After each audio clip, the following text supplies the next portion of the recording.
మామిడికాయ పచ్చడికి కావాల్సిన పదార్థాలండి. ఆవపిండి, మెంతిపిండి, కల్లుప్పు మెత్తగా చేసుకున్నామండి. తర్వాత పసుపు, కారము, పల్లి నూనె, ఈ వెల్లుల్లిపాయలును మెంతిపిండి కలిపి ముద్దండి, వెల్లుల్లిపాయలు, మామిడికాయ ముక్కలు.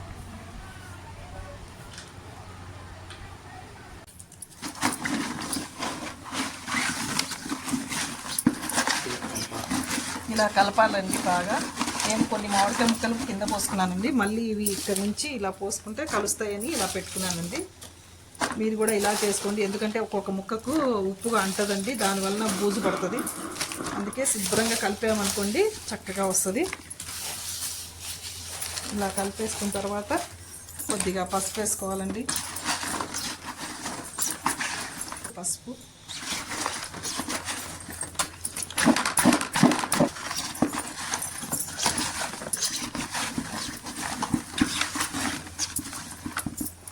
అండి ఆవపిండి మనకు పులుసు కోసము ఎక్కువ వేసుకోవచ్చండి. మేమైతే ఎక్కువ వేసుకుంటున్నామండి. ఒక్కొక్క కేజీకి ఒక్కొక్క గిద్ద వేసుకుంటున్నాము. 3 గిద్దలు వేసుకుంటున్నామండి.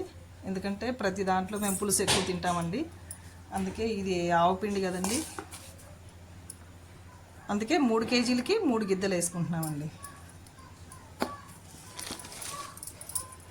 తర్వాత ఇది మెంతిపిండి అండి, ఇది కూడా కొంచెం. తర్వాత కారం అండి,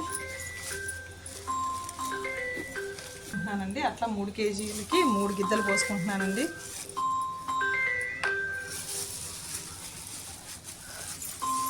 ఇలా అన్నీ వేసుకున్న తర్వాత కలుపుకోవాలండి.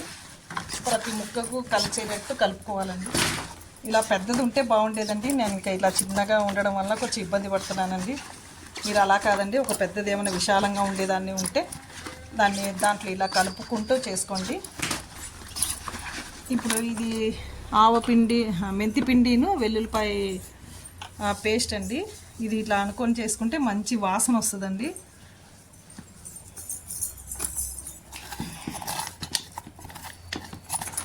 ఇలా వేసుకుంటే మంచి వాసన అండి, కమ్మని వాసన వస్తుంది. మనం ఇలా అన్నీ అనేసుకొని తర్వాత నూనె పోసుకోవాలండి.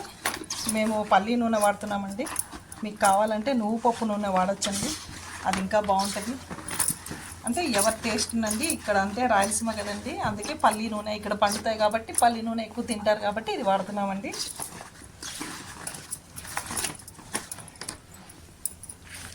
ఇట్లా వెల్లుల్లిపాయలు చాలా ఒలుచుకోవచ్చండి. ఇప్పుడు ప్రస్తుతానికి మేము తర్వాత వేసుకుంటామండి.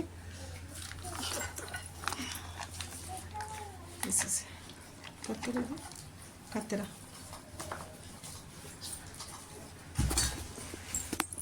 ఇలా పల్లి నూనె అండి మేము తెచ్చుకొని ఇలా వేసుకుంటున్నామండి. 3 కేజీలు కాదండి, దాన్ని మేము 1 కేజీ నూనె పోసుకుంటున్నాము. తక్కువ పోసుకున్నా పర్వాలేదు, ఏంటంటే మేము కొంచెం పులుసు కోసమని ఎక్కువ పోసుకుందామని అనుకున్నామండి.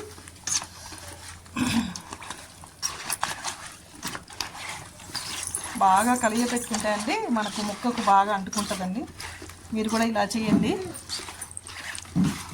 చేసి కొంచెం పులుసు కావాలంటే ఆవపిండిను మెంతిపిండి వేసుకొని కలుపుకోండి. కారం కూడా తినేవాళ్ళు కొంచెం ఎక్కువ వేసుకోవచ్చండి, ముక్క పులుపును బట్టి. ఇట్లా కలుపుకున్న తర్వాత ఇలా నిలవ పెట్టేసుకొని 3వ రోజు మళ్ళీ తీసి చూసుకొని ఏమైనా తక్కువైతే కలుపుకోండి.